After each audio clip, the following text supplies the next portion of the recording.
Fala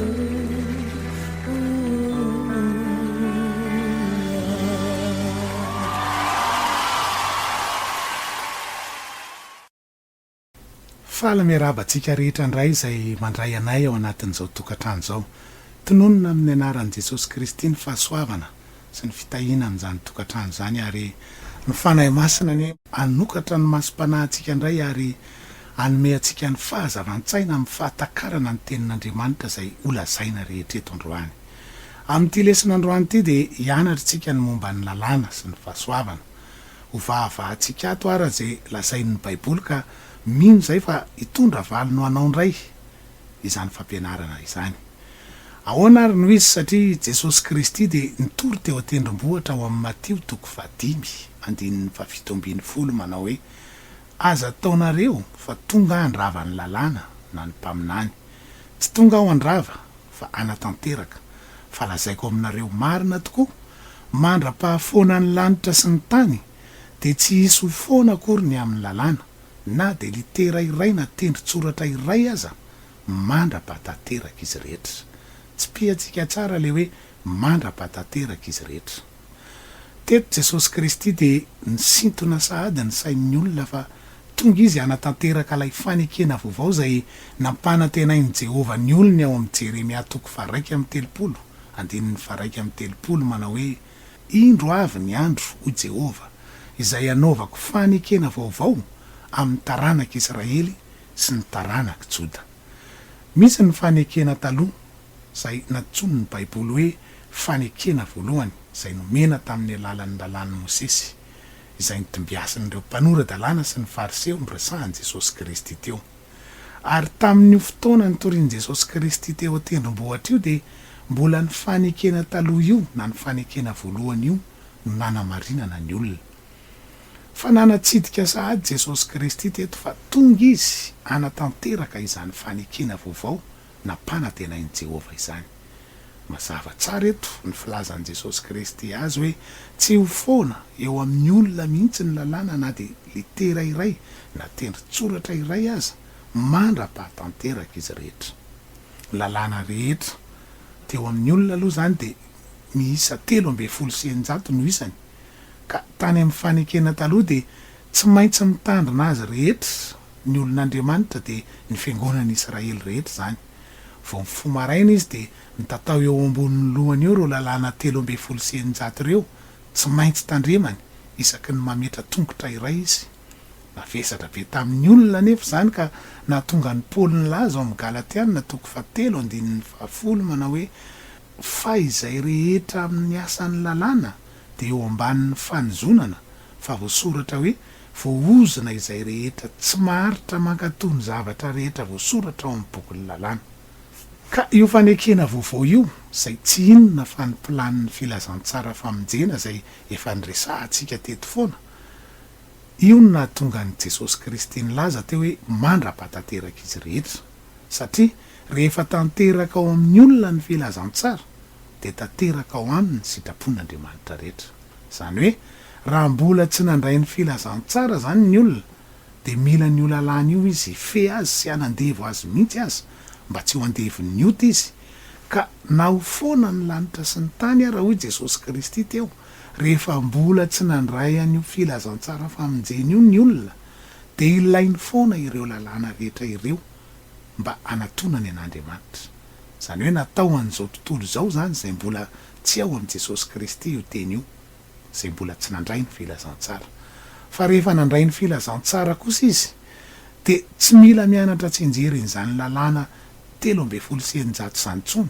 Tsy ireo lalàna ireo 3,600 ireo intsony no manandevo azy fa Jesosy Kristy ny tompony mpamonjy azy, miditra eo amin'ny fiainany taridalana sy manatanteraka ny sitrapon'Andriamanitra rehetra eo aminy.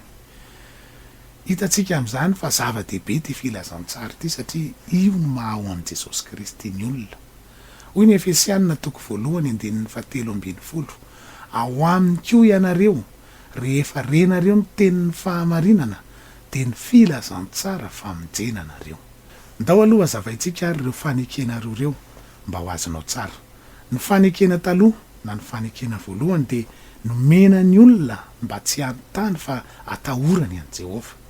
Rehefa avy nanome azy ireo ny didy folo Andriamanitra ao amin'ny Eksôdosy toko 20 dia laza Mosesy avy eo amin'ny 20 fa ny antony nanomezan'Andriamanitra an'ireo dia mba ho eo anatrehan'ny tavany olona ny fahatahorana azy. Olona hiteny hoe mba ho eo anatrehan'ny tavanareo ny fahatahorana azy mba tsy anontanareo. Ny fanekena taloha zany dia miezaka ny tsy anota ny olona noho ny tahotra ny Jehova, tahotra ny ovonoany Jehova amin'ny fandringanana, tahotra amin'ny afo mandoro, ka ny lalàna no nanamarina azy tamin'izany izay miisa 13 itsika teo. Fa ny fanekena vaovao kosa izay anamarinana antsika amin'izao vanim-potoana ny fahasoavana izao dia nylazain'i Jesosy eto fa mihoatra lavitra noho izany. Hoy ny teny teo hoe raha tsy mihoatra noho ny an'ny mpanorandalàna sy ny fariseo ny fahamarinanareo dia tsy hiditra ny fanjakan'ny lanitra mihitsy ianareo. Eto no mila takarina tsara ny tiany Jesosy Kristy lazaina amin'ny hoe fahamarinana mihoatra noho ny an'ny mpanorandalàna sy ny fariseo io, satria ny toy any teny eto dia milaza fa tsy hiditra ny fanjakan'ny lanitra mihitsy isika raha tsy manana an'izany fahamarinana mihoatra izany.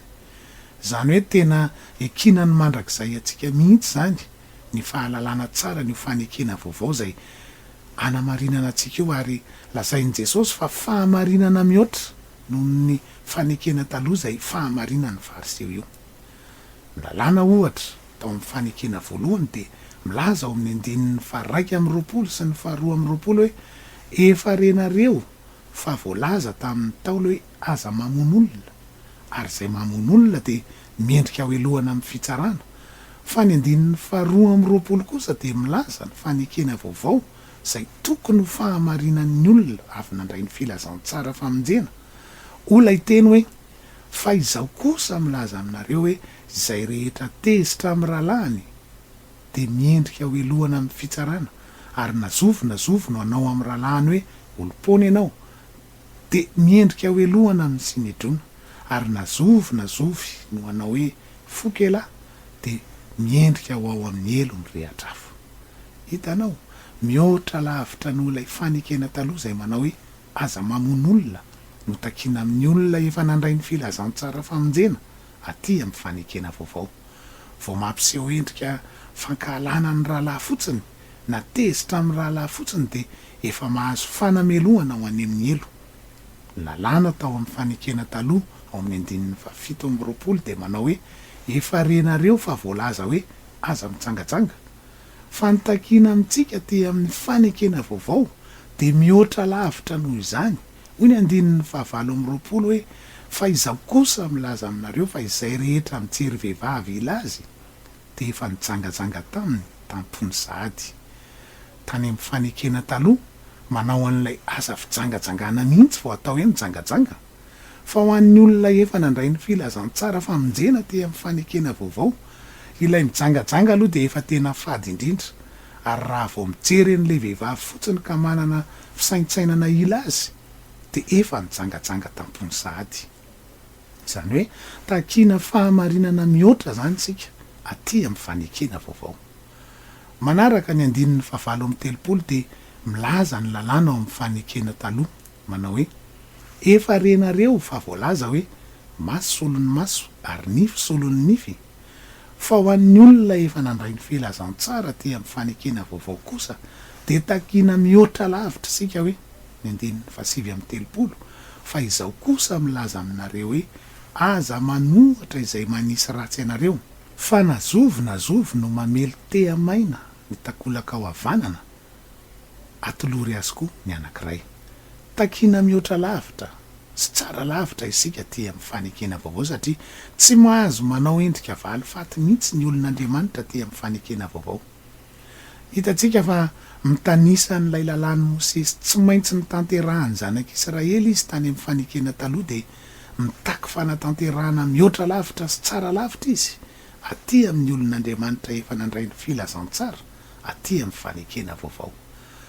Ny zavatra mila tsikarotsika ry havana dia rehefa vakitsika hatramin'ny farany ireo fanoharana rehetra nataon'i Jesosy Kristy ao amin'io Mateo 5 io dia nanao zava-baovao Andriamanitra taty amin'ny fanekena vaovao izay mihoatra lavitra no ilay lalàna teo aloha. satria nalàna tamin'ny fanekena taloha de ny baiko tety ivelan'ny olona fotsiny fa tsy tanteraka tao amin'ny fiainany akory zany fa ny fahasoavana kosa rehefa nandray ny filazantsara izy de Jesosy Kristy no manome fandraisen-dahatra avy ao anatin'ny olona ahatanteraka an'izany mihoatra lavitra eo amin'ny fiainany. Ny lalàna zany de mibaiko taty ivelany nanao hoe aza manao an'ity aza manao an'ry fa ny fahasoavana kosa de fandraisen-dahatra avy ao amin'ny fanahy masina ao anatin'le olona manao hoe zatsy anao an'ity zatsy anao an'ry rehefa avy nandray ny filazantsara fa mijeny izy.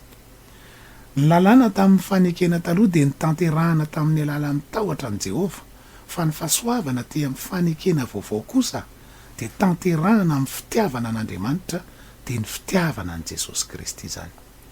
Ka raha ny teny Jesosy Kristy teo hoe tonga aho hanatanteraka ny lalàna de ny fitiavana nanatanterahany azy satria izy mihitsy no lay Andriamanitra fitiavana. Ahoana ary ny fomba nanatanterahany n'le fitiavana ao anatintsika? Ny fomba nanatanterahana azy de ny hoe sorony mihitsy aloha reo aloka rehetra teo aloha fa rehefa nandray ny filazantsara le olona de nampidiriny amin'izay le tena izy faharoa ho ao anatintsika. Hoy ny Hebreo 10:7 aloha milaza azy hoe manaisotra n'le voalohany izy mba ampitoerany faharoa. Manaisotra le fanekena voalohany ny tiana lazaina ary ampitoetra n'lay fanekena faharoa satria miresaka n'lay fanekena voalohany sy fanekena faharoa ny Hebreo ao amin'ireo toko ireo. Zany hoe nesorony tsy eo mihitsy lay lalàna 13 zay aloka taloha tany amin'ny fanekena taloha de ny soloany zava-baovao mihoatra lavitra sy tsara lavitra zany aty amin'ny fanekena vaovao ahafahan'ny olona mahatanteraka ny sitrapon'Andriamanitra eo amin'ny fiainany. Hoy ny Kolosianina 2:4 manambara an'izany hoe ary novonony ny soratanany didy izay nampangatsika de nesorony tsy eo mihitsy zany ka nomboany tamin'ny hazo fijaliana. De hoy ny apôstôly Paoly ao amin'ny 9:12 hoe koa aza vela isy tsara nareo ny amin'ny fihinanana na ny fisotro na ny andro firaviravona na ny voaloham-bolana na ny sabata. Mbola ho azavaintsika ao aoriana koa ny momba ny sabata tsara lavitra amin'ny lesona manaraka fa ho jerentsika aloha ny tiana lazaina amin'ny hoe novonony ny soratanany didy de nesorony tsy ho eo mihitsy. Ny dikany hoe nesorony tsy ho eo mihitsy de nesorony tsy ho eo amin'ny olona intsony. De avy eo nomboany niaraka tamin'ny teo amin'ny hazo fijaliana de nanao zava-baovao mihitsy izy zay tsara lavitra sy mihoatra lavitra ahatanteraka ny sitrapony eo amin'ny fiainan'ny olona. Zany ny fomba nanatanterahany azy no fafany tsy ho eo intsony ireo lalàn'ny Mosesy ireo supprimer no ilazany azy amin'ny baiboly teny frantsay. De hoy ny toy any teny ao amin'ny 7:7 hoe aloko ny zavatra ho avy ireny fa ny tenany de any Kristy. Ny lalàna rehetra zay nomena tamin'ny alalan'ny Mosesy zany zay nilazain'ny baiboly teo hoe aloko Jesosy Kristy ny tany sain'ny Paoly tao anatin'izany teo ny hoe fihinanana rehetra sy ny fisotro ny voaloham-bolana ny fitandremana ny sabata andro sabata ny ilazany azy amin'ny dikateny anglisy sy ny baiboly dikateny hafa de efa nesorony Jesosy Kristy tsy ho eo amin'ny olona intsony fa nomboany niaraka taminy teo amin'ny hazo fijaliana zany. Ny fomba nataon'i Jesosy Kristy zany de zao rehefa maty teo amin'ny hazo fijaliana izy de nalevina ary natsangana tamin'ny maty avy eo de hoy isika hoe zay natao hoe filazantsara. De rehefa niverina tany amin'ny voninahiny izy de tsy namela antsika irery izy fa nidina indray tamin'ny alalan'ny fanahy masina. De rehefa nandray an'izany filazantsara famonjena zany ny olony de ny fahafenon'ny fanahy masina ho aminy no mitaridalana azy ahatanteraka lay zava-baovao de ny fitiavana izany. Io lay fitiavana agape an'Andriamanitra zay eo amin'ny olona. Rehefa feno ny fanahy masina ny olona de miboiboika ho azy avy ao anatin'ny olona lay fitiavana agape. Ka io fitiavana agape io lay fanatanterahana mihoatra lavitra sy tsara lavitra ny sitrapon'Andriamanitra rehetra. Ndao azavaintsika misimisy kokoa zany. Hoy ny Galatianina 5:2 aloha milaza azy hoe fa ny vokatry ny fanahy kosa de fitiavana. Zany hoe izy tena mihitsy no niditra ao amin'ny olona taridalana azy ahatanterahany zava-dehibe io teny hoe ahatanterahany io arak'ilay tenin' jesosy kristy tany aloha hoe tonga aho anatanteraka. Ahatanterahany fahamarinana mihoatra no ny an'ny fariseo sy ny an'ny mpanorata-làna teo aloha. Tsy mila mianatra tsenjero an'ireo le hoe 300 lalàna ireo intsony izy, fa rehefa feno ny fanahy masina izy de miboiboika avy ao anatiny didy voalohany hoe tsy manana Andriamanitra afa-tsy Jesosy Kristy izy, satria efa feno ny Jesosy Kristy izy ary izy no mitaridalana azy. Tsy manompo sampo azy izy satria feno ny fanahy masina. Tsy mijangajanga ho azy satria feno ny fitiavana ny vadiny izy, fitiavana agape. Tsy mangalatra satria miboiboika ao aminy koa ny fitiavana ny olona rehetra. Tsy mandainga satria Jesosy Kristy no mitaridalana azy, sy ny sisa sy ny sisa. Miboiboika avy ao anatiny ireo fahamarinana madinika indrindra ny resahana tany amin'ny lesona tao aloha, satria manenina fahamarinana sy fahamasinana madinika indrindra izy mitafy an'i Kristy. Hoy ny Jaonina voalohany 7:7 hoe izay rehetra nateraka Andriamanitra no tsy manota, satria ny voany ny toetra ao anatiny, ary tsy mahay manota izy satria nateraka Andriamanitra. Tsy mahay manota satria nateraka Andriamanitra. Tsy ny fianarana tsenjerin'ny lalàn'i Mosesy 300 no ahavitanan'izany, fa ny fahafenon'ny fanahy masina miboiboika amin'ny fiteny tsy fantatra, de le fitiavana agape arak'ilay teny teo hoe ny vokatry ny fanahy masina de ny fitiavana. Hoy ny Romanina 7:15-20 manomboka ao amin'ny tapany faharoa hoe fa izay tiany namany de efa nahatanteraka ny lalàna, fa ny hoe aza mijangajanga, aza mamono olona, aza mangalatra, aza mitsiriritra zavatr'olona mban'izay didy hafa rehetra.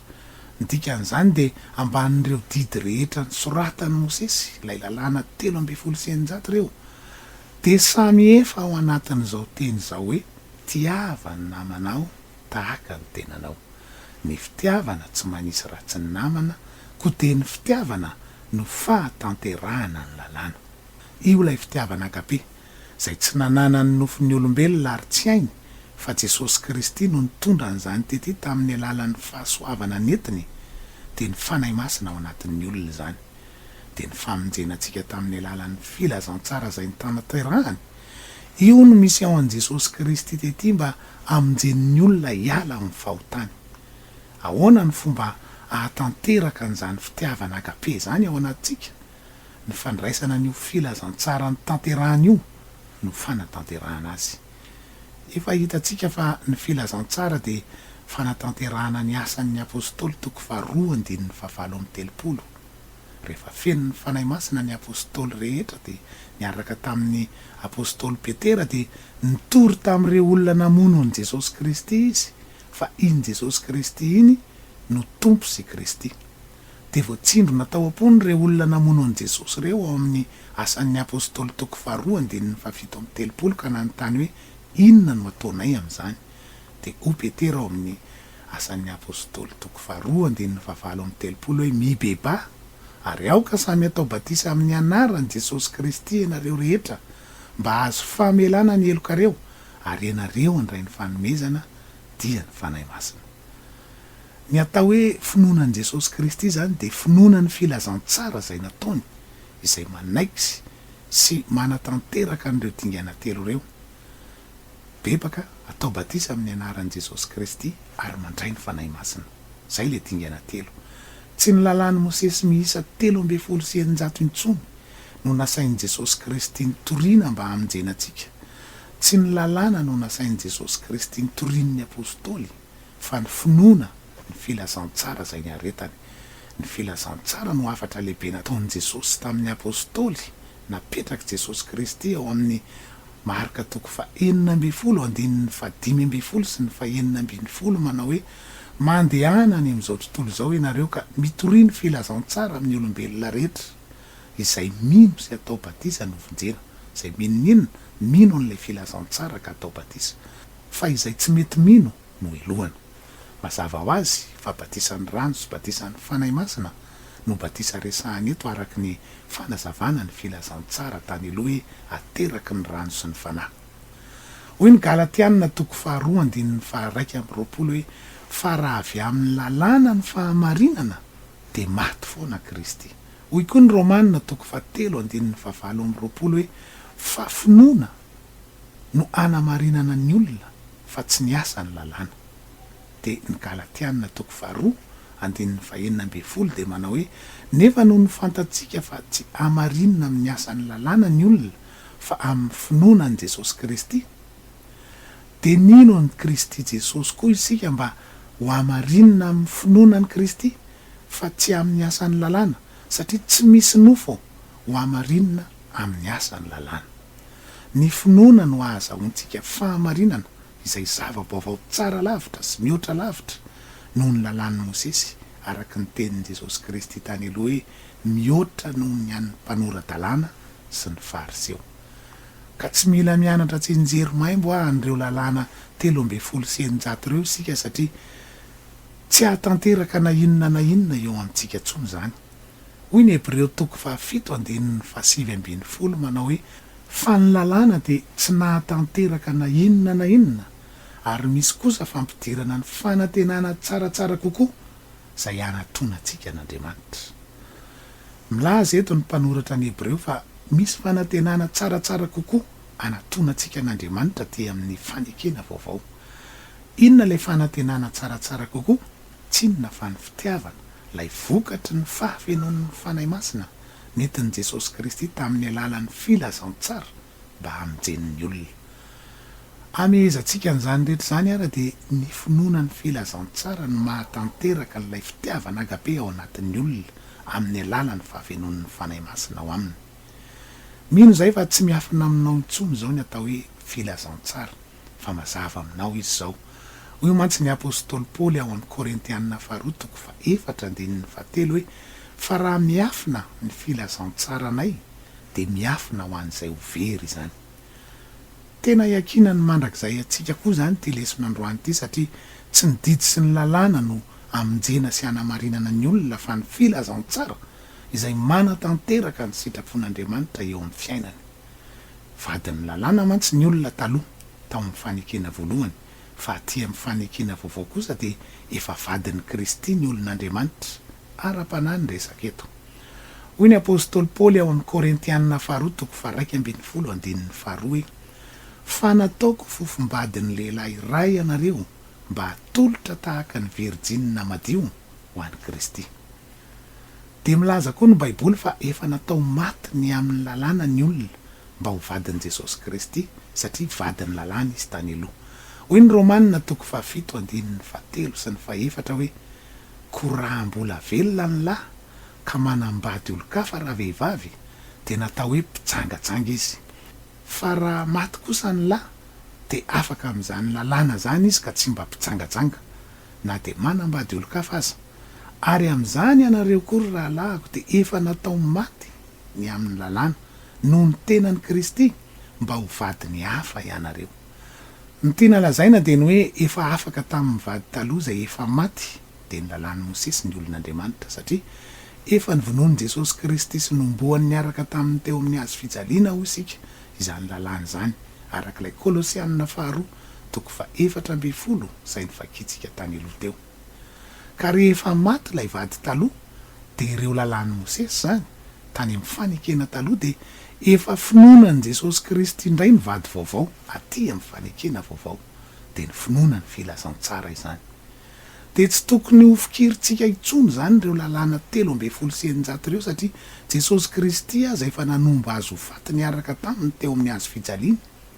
De tsy mety raha hoe efa nomena vady vaovao isika kanefa de mbola ho fongaritsika sy hongotatsika indray lay fatin'lay vady taloha zay efa feno olotra sady efa maty, de alaitsika hiara-onina amintsika hiaraka amin'ilay vady vaovao de ny finoanan'i Jesosy Kristy zany. Hitatsika fa maharikoriko bena de mieritreritra n'izany ara-nofo fotsiny aza, mainka moa fa ny ara-panahy, fa tahaka izany ny kisarisarin'ny olona mbola manafangaro ny lalàn'i Mosesy sy ny finoanan'i Jesosy Kristy. Hoy ny apôstôly Paoly eo amin'ny Galatianina 5:1 hoe tafasaraka amin'ny Kristy ianareo na iza zay mitady ho amarinina amin'ny lalàna. efa lavo miala tamin'ny fahasoavana ianareo. Efa donto ny lalàn'ny Mosesa ny saina ho ny apôstôly Paoly, ka de tsy misy afa-tsy ny tenan'ny Kristy miditra ao anatiny ihany no afaka navitra azy amin'izany aloka izany. Hoy ny Korintianina 2:7-4 hoe fa efa donto ny sainy fa ambaraka androany de mbola tsy nesorina ihany izany fisalobonana izany raha vakina ny tenin'ny fanekena taloha, satria ao an'i Kristy ihany no anesorana izany. Mbola tena taraiky any amin'ny fanekena taloha izy.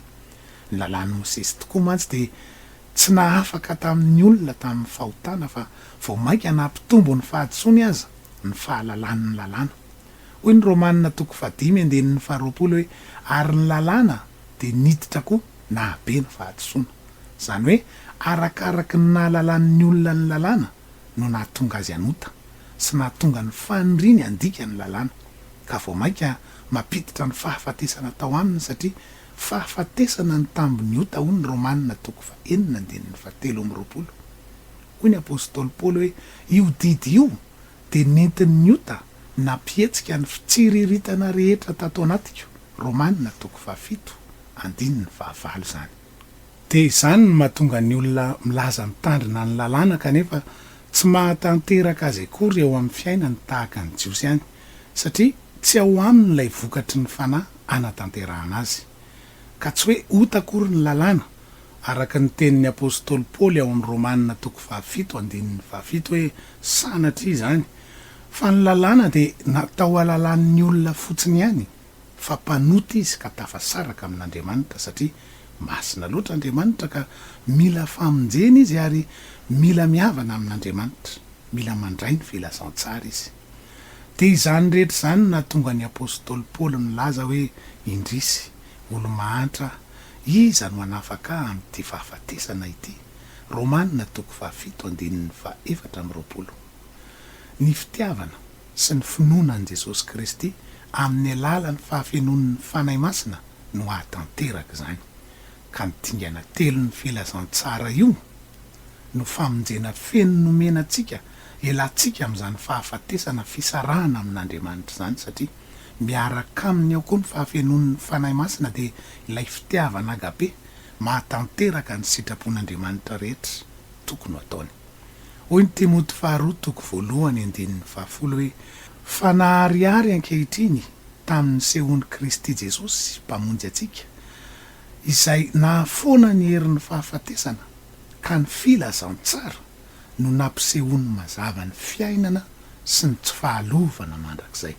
Hitanao, ny filazantsara no mahafoana ny herin'ny fahafatesana fa tsy ny lalàn'ny Mosesy akory. Tsy misy na de iray aza fampianarana nataon'ny apôstôly aty amin'ny fanekena vaovao mampianatra ny didina ny lalàna araka ny lalàn'ny Mosesy, na de iray aza. Ndao ny jerentsika daholo ny momba ny didy aty amin'ny fanekena vaovao hoe hoy Jesosy Kristy ao amin'ny Jaona 3:4 hoe didy vaovao no omeko anareo de ny mba hifankatiavanareo. Eny, aoka ho tahaka ny fitiavako anareo no mba hifankatiavanareo kosa. Ny fitiavana sy ny hifankatiavantsika aloha zany no didy vaovao nomeny Jesosy Kristy ho tandremantsika, fa tsy ny lalàn'ny Mosesy. 3:6 akory. Ny Hebreo 7:7-20 sy ny 7:20 de manao hoe fa misy fahafoanana ny didiny aloha noho ny alemeny sy ny tsy fahasoavany. Fa ny lalàna de tsy nahatanteraka na inona ary misy kosa fampidirana ny fanantenana tsaratsara kokoa zay anatona antsika n'Andriamanitra. Nisy fanafoanana ny didiny aloha zany zay nataon'Andriamanitra.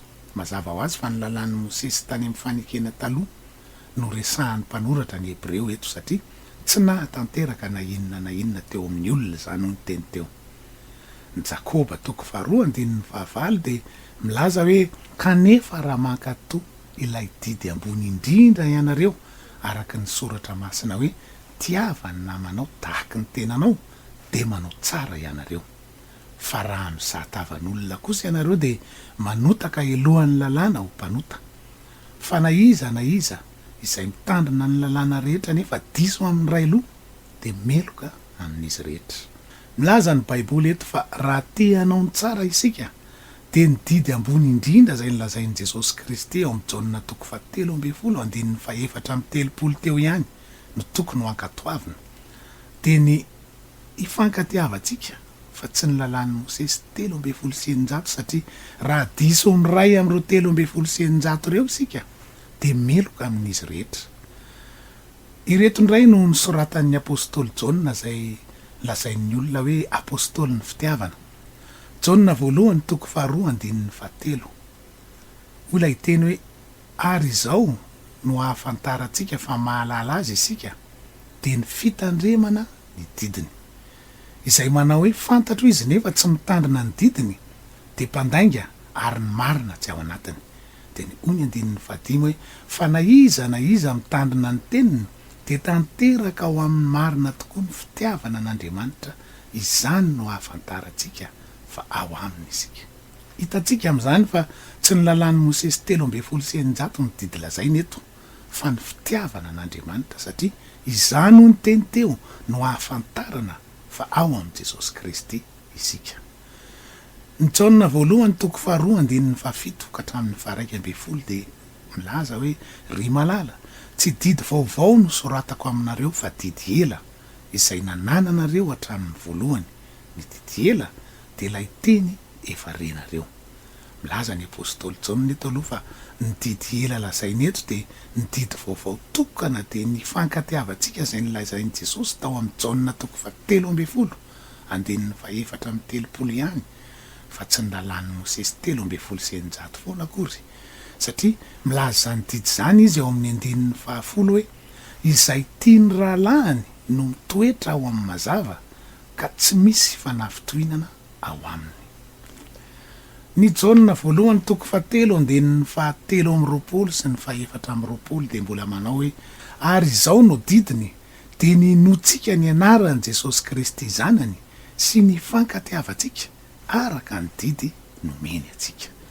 Hitanao, ny didy zany de ny finoanan'i Jesosy Kristy sy ny fankatiavantsika araka ilay nomeny atsika tao amin'ny Jaonina 3:4 teo ihany. De hoy ny 4 hoe ary izay mitandrina ny didiny no mitoetra ao aminy ary izy kosa ao aminy, ary izao no ahafantarantsika fa mitoetra ao amintsika izy de ny fanahy zay nomeny atsika.